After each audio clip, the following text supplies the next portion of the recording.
सिद्धारमैया सरकार की 5 गारंटी पर मुहर। राहुल गांधी बोले झूठे वादे नहीं करते।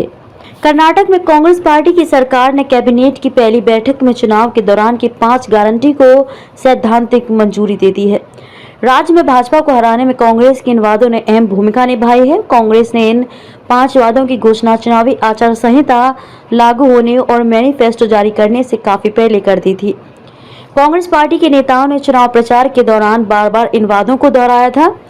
गृह ज्योति, बीपीएल, गरीबी रेखा से नीचे परिवार को 200 यूनिट तक बिजली मुफ्त, अन्य भाग्य बीपीएल परिवार को 10 किलोग्राम चावल, शक्ति महिलाओं के लिए मुफ्त बस सेवा, युवा निधि बेरोजगार ग्रेजुएट को 2 साल तक 3000 रुपए प्रति महीना और बेरोजगार डिप्लोमा धारकों को 1500 रुपए प्रति महीना।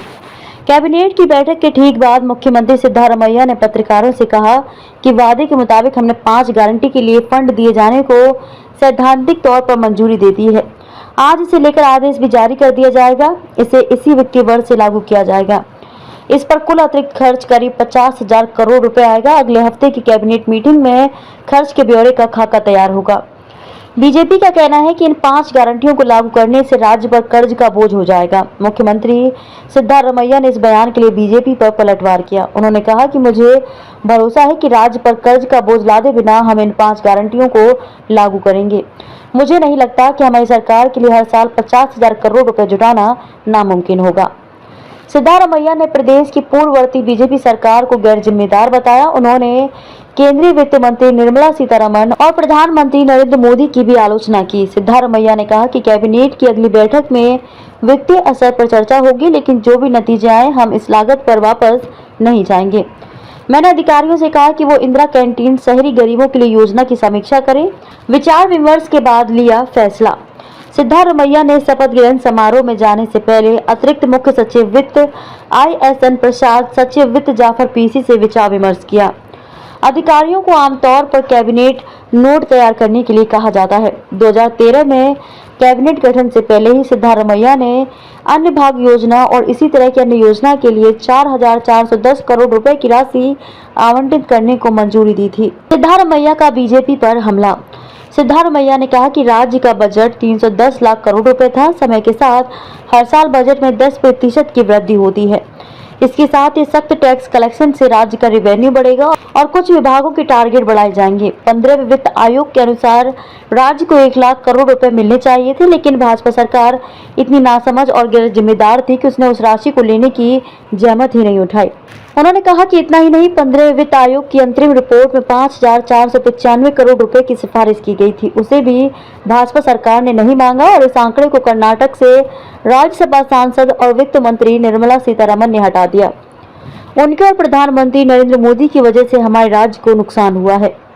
वित्त आयोग ने जिस पैसे को देने की सिफारिश की थी उसे जमा करने का काम राज्य करता है। ये वो पैसा था जिसे राज्य को वापस करने की जरूरत है। उन्होंने कहा कि हम अलग अलग टैक्स की मदद से 4 लाख करोड़ रुपए जमा कर केंद्र को देते हैं और उसमें ये पैसा हमें वित्त आयोग की तरफ से मिलना चाहिए था। सिद्धारमैया ने पत्रकारों को बताया कि राज्यपाल थावरचंद गहलोत से गुजारिश की जाएगी कि वो अगले हफ्ते 3 दिन के लिए विधानसभा का सत्र बुलाएं ताकि नए सदस्य शपथ ले सके और स्पीकर का चुनाव हो सके। कांग्रेस के वरिष्ठ नेता RV देशपांडे प्रोटेम स्पीकर होंगे। वो 9 बार के विधायक हैं। राहुल गांधी ने क्या कहा? कैबिनेट के औपचारिक तौर पर इन गारंटी को मंजूरी देने का एक संकेत राहुल गांधी के कांतिरावा स्टेडियम में दिए भाषण से भी मिला था। शपथ ग्रहण समारोह में शामिल होने के लिए आए विभिन्न दलों के नेताओं और कांग्रेस के मुख्यमंत्री के मंच से जाने के बाद राहुल गांधी ने यहां लोगों को संबोधित करते हुए कहा कि आपने अपना प्यार और अपनी शक्ति कांग्रेस पार्टी को दी।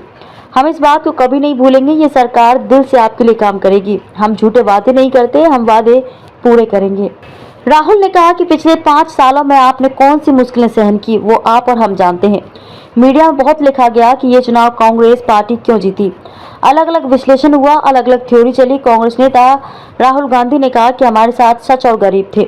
बीजेपी के पास पैसे, पावर, पुलिस और बाकी सब कुछ था। कर्नाटक के लोगों ने उन्हें रोक दिया। आपने उनके भ्रष्टाचार को हराया। आपने नफरत को हराया। नफरत हार गई, प्यार जीत गया। नफरत के बाजार में कर्नाटक के लोगों ने प्यार की दुकान खोल दी। राहुल गांधी ने कहा कि कांग्रेस पार्टी का मकसद किसानों और युवाओं को उनके पैरों पर खड़ा करने का है। उन्होंने कहा कि हम भ्रष्टाचार मुक्त सरकार देंगे। मल्लिकार्जुन खड़गे ने क्या कहा? कांग्रेस अध्यक्ष मल्लिकार्जुन खड़गे ने कहा कि उनकी पार्टी की सरकार प्यार के साथ सभी वर्गों के लोगों को साथ लाएगी। 2000 रुपए के नोट को लेकर उन्होंने प्रधानमंत्री नरेंद्र मोदी पर हमला किया। मल्लिकार्जुन खड़गे ने कहा कि वो जब भी जापान जाते हैं इसी तरह की घोषणा करते हैं। पिछली बार जब वो जापान गए थे 1000 रुपए के नोट हटाए गए थे, इस बार ये 2000 का नोट है। वो जो कुछ करते हैं उससे हमारे देश के लोगों को परेशानी होती है।